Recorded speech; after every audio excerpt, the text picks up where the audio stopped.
2부 최강병기 시작합니다. 오늘은 노영희 변호사, 아시아경제 장영진 기자, 노변장기 나왔습니다. 어서 오십시오. 안녕하세요. 안녕하세요.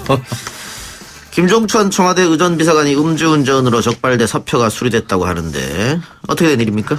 네, 오늘 새벽 0시 35분쯤 서울 종로구 효자동에서 술을 마신 채 약 100m가량을 운전한 혐의로 경찰에 검거가 됐습니다. 김 비서관은 청운동 주민센터 앞에서 경찰 단속에 적발이 됐는데요. 당시 혈중 알코올 농도는 0.120%, 그러니까 면허 취소 수준이었습니다. 이 상황이 어찌 된 거냐면요. 그렇습니다. 김종천 비서관이 청와대 부근에서 술을 마시고 청와대 그 직원들이 사용하는 주차장에서 차를 빼내서 대리운전 기사를 만나러 가다가 청와대 외곽 경비 경찰에 적발이 된 겁니다. 네. 대리운전 기사하고 위치를 잘 몰라가지고. 예, 대리운전 기사가 뭐 위치를 잘 확인을 못했다든지 아니면 뭐 청와대니까 약간 뭐 안 들어오려고 했다거나 뭐 그랬을 것 같긴 한데 어쨌거나 약 100m 정도를 운전을 하다가 적발이 됐습니다. 오늘 아침에 청와대에 스스로 자진 신고를 했고요. 사표를 제출했습니다. 처음에는 사표가 수리된 것으로 전해졌는데 수리가 된 것이 아니라 직권면직 처분된 것으로 지금 알려져 있습니다. 직권면직은 뭡니까? 직권면직은 임명권자가 그 대상자의 의사와 상관없이 공무원의 신분을 박탈하는 제도인데요. 이제 뭐 직권면직이 완전히 된 건 아니고 이제 절차를 좀 밟아야 됩니다. 그래서 추후에 이제 절차가 밟게 되면 이제 면직 절차가 이루어질 것 같습니다. 그러면 의원 면직보다 훨씬 세죠. 중한, 센 그런 징계를 징계죠, 징계. 징계죠. 예. 징계를 댔다. 예, 기록도 징계와 비슷하게 기록이 남습니다. 예. 그래요. 이렇게 바로 조치를 취했다고 하는 것은 최근 음주운전 사고가 심각한 사회 문제로 대두됐기 때문 아니겠습니까? 아무래도 요즘에 뭐 아시다시피 뭐 최근에 그 여러 가지 음주운전으로 사고도 많이 나고 그리고 억울한 죽음을 당하신 분들도 계시고 또 이 음주운전이라는 것이 때로는 어떤 사람한테는 그 인생을 파멸시키는 그런 참 불행으로 다가갈 수도 있기 때문에 예. 그러면서 이제 문재인 대통령도 이 초범이라도 처벌을 강화하라라고 지시를 했고요. 또 사실 음주운전과 관련된 처벌을 강화하는 것이 그 최근 우리나라 이제 그 사법기관들의 공통된 어떤 경향이기도 했습니다. 그 최근에 또 청와대 5급 공무원, 경호처 5급 공무원이 술집에서 시민을 폭행해서 문제가 됐잖아요. 네, 연이어 그렇습니다. 이런 일이 벌어져서 청와대 공직기강 회의에 대한 비판은 받을 수밖에 없을 것 같은데요. 사실은 이제 이런 문제가 지금 집권한 지 1년 반 정도 됐나요? 이 타임에 터져 나오는 것은 좀 유감스러운 부분이 있습니다. 이제 대통령이 열심히 하는 만큼 청와대에 계신 분들도 조금 더 좀 생각을 좀 가다듬고 해야 될 것 같은데요. 뭐 일단 뭐 어쩔 수 없이 벌어진 일이니까 이제 좀 정리를 하시고 이런 식의 공직 회의에 대해서는 정확하게 그러니까 기강 회의에 대해서는 정확하게 뭐 어떤 식으로든지 간에 단죄할 수밖에 없다는 걸 보여주는 것이 또 필요할 것 같습니다. 최근 야당이 그 임종석 비서실장에 대해서 공격하고 견제하기도 하는데 김종천 비서관이 또 임종석 실장의 측근이라고요? 예, 최측근 알려져 있는데 뭐 전대협 과거 이제 운동권 시절에 아주 가까웠던 인물로 알려져 있고요. 얼마 전까지도 함께 일을 많이 했던 것으로 알려져 있습니다. 그리고 아마 임종석 비서실장의 추천으로 청와대에 진입을 한 것으로 이렇게 알려져 있는데요. 임 실장이 좀 곤혹스럽겠네요. 아무래도 곤욕스러울 수밖에 없죠. 그러니까 저는 이게 이런 사건이 있다고 해서 이제 청와대 공직 기강이라는 문제로 삼는 건 좀 부적절하다고 생각을 합니다. 사실 이번 건 같은 경우에는 대통령의 최측근을 청와대 경비경찰관이 단속한 거잖아요. 어떻게 보자면 공직 기강이 철저하기 때문에 벌어질 수도 있는 사건이죠. 예. 다만 이러한 사람을 이렇게 그 음주운전으로 적발될 수 있는 이런 사람을 추천하고 공직에 입문시킨 사람은 책임을 좀 면하기 어렵겠죠. 뭐 정치적 책임이든 행정적 책임이든 좀 책임을 면하기 어렵다는 점에서 임종석 실장이 조금 아무래도 좀 곤란한 입장에 처하지 않을까 생각이 듭니다. 알겠습니다. 지난 여름 김해 국제공항 국제선 청사 진입도로에서 기준속도 3배를 넘는 과속을 하다가 택시 운전기사를 치어 중상을 입혀 논란이 됐던 BMW 운전자에 대해서 법원이 2년 금고형을 선고했다고 하는데 금고형은 징역형과 뭐 다릅니까? 징역형은 노역을 할 수 있고요. 금고형은 노역을 하지 않아요. 어쨌든 감옥에 가는 건 마찬가지죠. 네, 감옥에 있는데 이제 그 약간 좀 다르게 취급하는 이유는 이제 그 일반적인 그런 자범 수준이 아니라 좀 예를 들면 명예범이라는 식으로 우리가 보통 하는데요. 사실 뭐 이런 상황을 명예범이라고 하는 건 좀 그렇습니다. 어쨌든 과실범인 경우에는 금고형을 합니다. 근데 지금 문제는 이 사람이 피해자가 그 피해를 당한 그 사람은 실질적으로 그 좀 제대로 된 활동을 못 하게 되니까 그 딸들은 엄벌을 요구하고 있는데 그 피해자의 형제들한테 7천만 원 주고 합의를 했다는 거예요. 아, 합의를. 네, 근데 형사합의금 7천만 원을 지급하고 합의했기 때문에 좀 괜찮겠거니라고 생각을 했을 텐데 재판부에서는 그럼에도 불구하고 금고형이라고 하는 실형을 사실 선고한 거라서 이거는 사실 상당히 중하게 처벌한 거라고 볼 수 있습니다. 보통 이런 사건이 있을 때 합의하면은 그러면 죄가 많이 경감되나요? 보통은 집행유예 같은 거 주죠. 그런데 이번에 이렇게 큰 중형이 내려졌다고 하는 것은 그 블랙박스를 보면 일부러 막 속도를 내기도 하고 자기들끼리 좋아하기도 하고. 그렇죠. 네. 예, 마치 이제 차를 타면서 아주 그 속도를 내는 것이 신나하는 그런 게 고스란히 남아 있습니다. 특히 이 사람들이 이 공항 직원이었어요. 그러니까 공항 직원들이 그 일정한 속도 제한이 있는 공항 구 내에서 이렇게 마구잡이로 과속을 하다가 사고를 냈다는 점에 사실 보면은 그 좀 더 무거운 처벌이 내려졌다고 하더라도 할 말은 없었을 겁니다. 또 피해자가 뭐 사망하진 않았지만 굉장히 큰 부상 입었죠. 이제 의식불명 상태를 이어가다 현재 보름 만에 깨어났다고 하는데 지금도 전신마비 상태 계속되고 있고요. 인공호흡기에 의존하고 있습니다.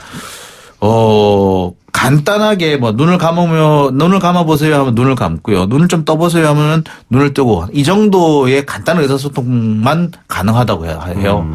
그렇다 보면 사실 평생을 앞으로 침상에 누워 계셔야 될 것 같은데 그렇다고 생각한다면 징역 2년은 그리고 7천만 원의 합의금은 사실 좀 그렇죠. 너무 뭐 우리 속된 말로 너무 싸죠. 네. 아니 근데 이 형사합의금 7천만 원은 형사합의금일 뿐이고 실제 병원비는 이제 별도로. 따로 이제 민사적으로는 따로 보상을 받죠. 아하, 그래요. 알겠습니다. 다른 얘기 해보죠. 최근 전국 법관대표회의에서 사법농단에 연루된 법관들을 탄핵해야 한다. 다수결로 그렇게 나왔죠. 네. 그런데 오늘 법관대표회의 소속 대표 판사인 현직 부장판사가 법관대표회의를 탄핵하자 이런 주장을 했다고. 어떤 내용입니까? 네, 울산지법 김태규 부장판사가 오늘 법원 내부 통신망인 코트넷에 올린 것인데요. 이 법관 탄핵 의결이 잘못된 것이고 정치적 행위이기 때문에 이 법관 대표 회의를 탄핵해야 된다. 즉 법관 대표회의를 해산하자 뭐 이런 정도의 취지로 보시면 되겠습니다.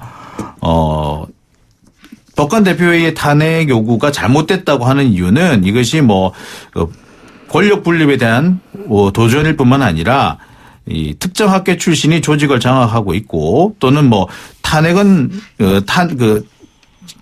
지금 무죄 추정 원칙이라든지 이런 것들을 무시하고 탄핵 절차를 요구를 했다는 점에서 형사 절차적 위반을 했다. 이렇게 주장을 하고 있는 겁니다. 특정학계 출신이 장악했다. 법관대표회의를. 그런데 법관대표회의는 법관들끼리 이렇게 해서 뽑은 거 아니에요? 그렇죠. 각 지법이나 지원별로 대표를 이제 본인들이 뽑아서 원래는 하는데 이제 사실은 가기 싫어하는 분들도 좀 있어서 자발적으로 본인들이 가겠다고 한 사람들 위주로 구성이 됐다는 겁니다. 그러다 보니까 이제 끼리끼리 노는 거 아니냐 이런 얘기가 법원 내부에서 예전부터 있었었고 이제 이번에 결론적으로 탄핵에 대해서 찬성표가 많이 나온 것도 그들이 주도해서 이런 사태가 벌어진 거고 이거는 우리 얼굴에 침 뱉기다 이런 식으로 생각하는 판사들이 있다는 거죠. 우리 얼굴 침 뱉기는 사법농단을 일으킨 사람들이 그렇죠. 사실 제가 볼 때는 이 김태규 부장판사는 제가 볼 때 이분은 자신이 그 법률 전문가라는 점을 이용해가지고 국민들을 상대로 또는 그 비전문가들을 상대로 약간 좀 어거지를 쓰고 있다. 마치 사실 전문가들이 어거지 쓰면은 비전문가들은 모르거든요. 일종의 그런 짓을 하고 있다고 저는 생각이 들어요. 왜냐하면은 이 탄핵을 하는 법관 탄핵을 하는데 사실관계도 확인이 안 됐고 무죄 추정 원칙도 위반했다라고 주장을 해요. 근데 무죄 추정 원칙은 형사 절차이고요. 탄핵 절차는 그거와 또 별개입니다. 예. 형사 절차 별개로 진행되는 탄핵 절차이고요. 박근혜 전 대통령도 그렇죠. 예. 그다음에 뭐냐면은 별도 사실 확인이 안 됐다라고 하는데 사실 확인을 위해서 탄핵 심판 절차라는 게 있지 않습니까? 그래서 탄핵 심판 절차에서 사실 심리를 할 겁니다. 예. 그런데 그런 내용들을 싹 빼버리고 알겠습니다. 이상하게 했다는 건 사실 이건 좀 억지에 가까운 주장이라고 봐야죠. 김태규 부장판사 이런 주장에 우리 국민들은 어떤 생각할지 모르겠네요. 일단은 지금 사법부를 신뢰하느냐 불신하느냐 이런 여론조사하면 대부분의 국민들이 불신한다고 하거든요. 그게 그렇죠. 이번 사법농단이 많이 영향을 끼쳤잖아요. 그렇죠. 지금 이제 문제가 되고 있는 이 여기서 말하는 행정학회 인허그룹이라고 하는 게 이제 국제인권법학회 소속 판사들을 말하는 건데요. 이제 그들이 사실 좀 진보적인 성향을 많이 띠고 있고 소당파들이 많이 있거든요. 이제 그러다 보니까 좀 약간 성향이 다른 쪽에서 보자면 이거는 너무 나간 거 아니냐 이런 얘기들을 자기네들끼리 한다는 거죠. 알겠습니다. 다른 얘기 해보죠. 세계적인 명품 브랜드 돌체앤가바나. 이 돌체앤가바나가 중국인들을 비하했다. 그래서 지금 불매운동도 벌어지고 있다라고 하는데 어떻게 비하했다는 겁니까? 예, 돌체앤가바나가 이제 최근에 광고 동영상 하나를 공개를 했는데요. 왜냐면은 이 중국 여성 모델이 젓가락으로 이 피자와 스파게티를 먹는데 잘 못 먹는 거예요. 그러면서 이제 그 밑에 이제 자막이 나갑니다. 저 이상한 막대기로 위대한 음식을 어떻게 먹는지 보라. 이런 내용을 합니다. 그러니까 사실 동양권의 젓가락 문화를 비하하는 것이죠. 이것 때문에 사실은 중국에서 그 불매 운동이 벌어지고 있고요. 문제가 되자 해당 영상을 만든 사람들은 문화 융합을 소재로 한 것이다라고 주장을 하고 있는데요. 하지만 결국에는 돌체앤가바나 측에서 사과까지 해야 하는 상황까지 벌어지게 됐습니다. 근데 사과가 있었지만 중국 쪽에서 현재 돌체앤가바나에 대한 비난과 함께 불매운동이 진행되고 있습니다. 예. 공동 창업자죠. 스테파노 가바나가 또 여기다가 중국인을 욕하는 메신저 대화를 썼다 그래가지고 또 한 번 시끄러졌는데 본인은 해킹당했다고 했는데 이것을 받아들이지는 못하는 것 같고요. 그래서 지금 더 이제 난리가 난 것 같은데 잘못하면은 돌체앤가바나가 중국에서 매장을 다 철수할 수밖에 없는 지경에 놓였다고. 그만큼 중국인들이 지금 화가 난 상태인데 외국계 브랜드가 이 중국 비하 목소리 냈다가 한번 이게 크게 호되게 당한 적이 많잖아요. 그렇습니다. 예, 이게 뭐 중국인들의 어떤 자존심이 세서 그런 건가요? 근데 제가 봤을 때는 기본적으로 서양 사람들이 아시아권 사람들에 대해서 가지고 있는 생각 자체가 이런 비하적 생각이 좀 있는 게 아니냐. 왜냐면 예전에 그 미국 유명 모델 지지 하드 같은 경우에도 그 부처 모양 쿠키에 대해서 막 이상한 눈짓을 한 거 아닙니까? 예. 그 눈 찢는 흉내 냈던 거. 그리고 눈 찢는 행동을 해서 우리나라 사람이나 아시아 사람들을 비우는 경우는 사실 또 축구 선수들도 그랬고 많았었어요. 많았죠. 외국에서. 그래서 이제 이런 행동들이 과연 옳은가. 게다가 이제 그래서 결국 지지하드는 그 빅토리아 시크릿 쇼에서 뭐 결국 못했죠. 처음에 참석 못했죠. 근데 이런 게 한두 번 벌어지는 게 아님에도 불구하고 계속된다는 것은 그들이 기본적으로 그런 사고방식을 가지고 있기 때문에 이것이 이제 어쩌다 한 번씩 튀어나오고 가려지지 않는 부분 때문이다. 예. 생각합니다. 눈 찌는 행동.